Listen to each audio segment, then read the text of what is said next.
बायको मेली तुकोबांची, मेली बायको. माहिती आहे तुम्हाला, औषध उपचार करायलाच पैसे नव्हते तुकोबांचं, काहीच नव्हतं. किराणा दुकानात झालं वाटोळं. येईल ती दिंडी जेव घालायची, येईल ती दिंडी जेव घालायची. जेव घालता घालता झाला खेळ झाला, संपलं. ते डबडे उंदरं फिरायला लागले, काहीच नाही. पत्नी आजारी पडली.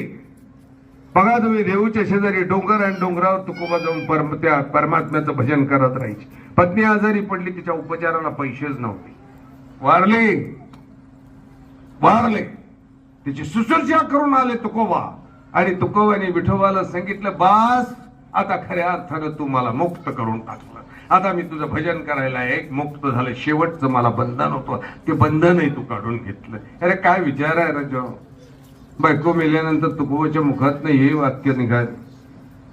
दारिद्र्यानं पिसलेले तुकोबा सांगतात, बरे झाले या दुष्काळी, निघाले दिवाळी. बरं झालं एकदाच दिवाळी निघालं, दुकान बंद झालं. आता मी तुझं भजन